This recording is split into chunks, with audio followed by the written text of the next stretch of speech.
দুপুর বন্ধুরা, চলে আসলাম তোমাদের সাথে আজকে রেসিপি শেয়ার করতে। আর টুপটাপ করে কিন্তু বৃষ্টি পড়ছে, অ্যাডভেস্টারের ওপরে পড়ছে, এই দেখো, ওই কারণেই আওয়াজ হচ্ছে। এই দেখো মুষলধারে বৃষ্টি হচ্ছে, দেখো তো মুষলধারে বৃষ্টি হচ্ছে।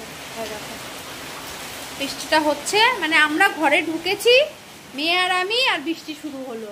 মানে কি বলবো, বৃষ্টি মানে আমরা আসছি ট্রেনে করে, দেখছি মেয়ে কালো হয়ে আসছে, ঢুকেছি আর বৃষ্টি। তো এসে চেঞ্জ হয়ে হাত মুখ ধুয়ে তোমাদের সাথে আসলাম আজকে রেসিপিটা শেয়ার করতে।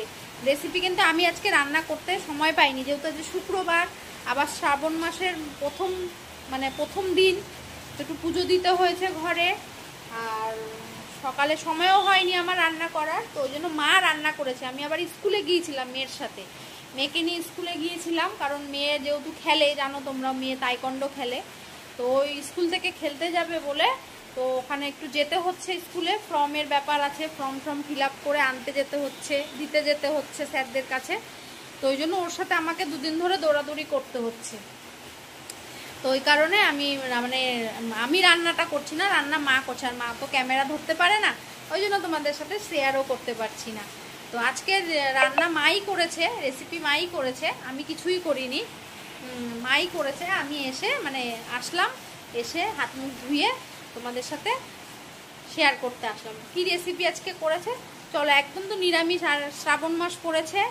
তোমাদের দাদা ভাই এবছর আমরা শ্রাবণ মাসে সোমবারটা মানি, সোমবার ছাড়া আর অন্য দিনটা মানি না, সোমবার করে মানি। শিবের মাথায় জল ঢালি, যেহেতু আমার ঘরে আছে প্রতিষ্ঠা শিব, তো উপোস করে জল ঢেলে তারপরে নিরামিষ খাই। তো তোমাদের দাদাভাই এবার বলছে যে না, এবার শ্রাবণ মাসটা আমি পুরোটাই মানবো, মানে পুরো শ্রাবণ মাস নিরামিষ খাবে। এবার থেকে কিন্তু তোমরা পুরো এই শ্রাবণ মাসটা নিরামিষই রেসিপি পাবে, কোনো আমিষ রেসিপি পাবে না।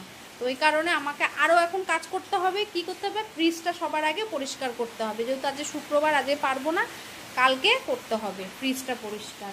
কেন? সব নিরামিষ সবজি এনে রাখবে, স্টোর করবে, ওই কারণে ফ্রিজটা ধুতে হবে। তো চলো, আজকে মা কি রেসিপি করেছে, আমি এসে দেখছি মায়ের রান্না হয়ে গেছে। তো চলো দেখি কি রেসিপি করেছে, তোমাদেরকে এক ঝলক দেখিয়ে দিই। কাল থেকে আবার রেসিপি যাবে তোমাদের সাথে শেয়ার করব, নিরামিষ, আমিষ না। চলো, তো এই দেখো এখানে কিন্তু উচ্ছে আর কুমড়ো ভাজা করেছে, আর এখানে করেছে হচ্ছে গাঠি কচুর তরকারি, মানে গাঠি কচু দিয়ে একদম হালকা পাতলা করে কাঁচা লঙ্কা দিয়ে একটা গা মাখা ঝোল করেছে। এই হচ্ছে আজকে রেসিপি। আর হাঁড়িতে তো ভাত আছেই, এই হচ্ছে আজকে রেসিপি।